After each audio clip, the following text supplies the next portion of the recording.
नमस्कार दोस्तों, welcome to my YouTube channel. दोस्तों, ज़िंदगी में हम जब कोई कार्य करना चाहते हैं और जिस तरह से हम वर्क करते हैं और उसका रिस्पांस जब नहीं मिलता है तो बहुत ज़्यादा तकलीफ़ होती है। और उसी साथ में अगर कोई इंसान से हेल्प लो और हेल्प के सिवा वो इंसान आपको बहुत ज़्यादा हर्ट करे कि मतलब आप जिस काम को कर नहीं पा रहे हैं, जिसके बारे में आपको नॉलेज नहीं है, वो आप काम क्यों कर रहे हैं। ऐसे ही कुछ वाद विवाद हुआ था। एक समय की बात है जब रतन टाटा और फोर्ड कंपनी के चेयरमैन से बातचीत हो रही थी किसी कंपनी को लेकर के। इस कहानी को आज हम एक डिटेल रूप से आपको बताने का प्रयास करेंगे। चलिए अब बात करते हैं उस घटना की जिसका जवाब रतन टाटा ने अपनी सफलता से दिया था। बात उस समय की है जब टाटा ने 1998 में टाटा इंडिका का कार बाज़ार में निकाली थी। यह टाटा इंडिका रतन टाटा का ड्रीम प्रोजेक्ट था।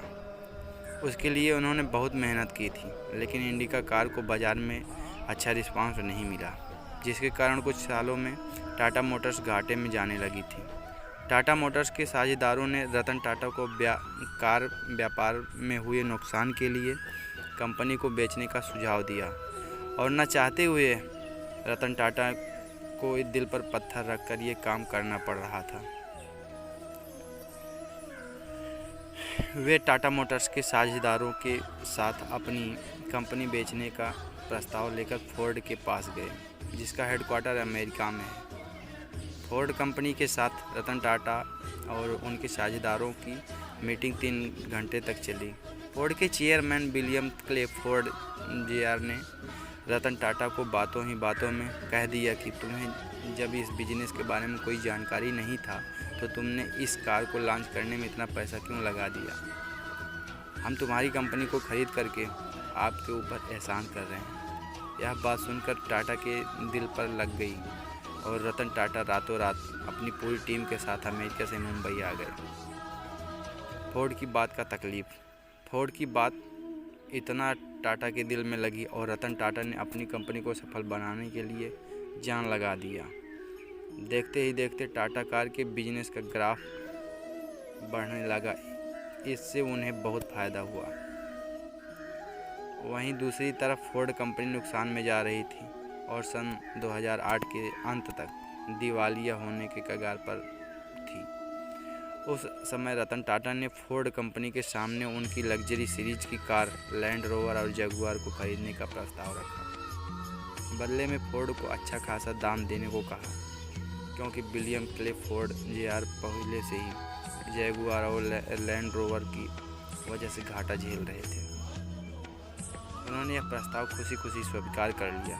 William Clifford Jr. उसी तरह अपने साझेदारों के साथ टाटा मोटर्स के मुख्यालय पर पहुंचे। डील में यह हुआ कि लैंड रोवर और जगुआर 9300 करोड़ में टाटा मोटर्स के अधीन रहेंगे। इस बार भी विलियम क्लेफोर्ड Jr. ने वही बात दोहराई जो पहले उनके सामने कही थी, लेकिन इस बार बात थोड़ी पॉजिटिव थी। फोर्ड ने कहा कि आप हमारी कंपनी खरीद कर हमारे ऊपर बहुत बड़ा एहसान कर रहे हैं।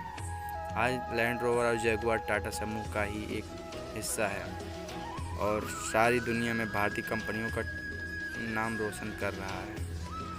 उन्होंने कभी किसी को अपमानित नहीं किया। यही उनकी महानता है।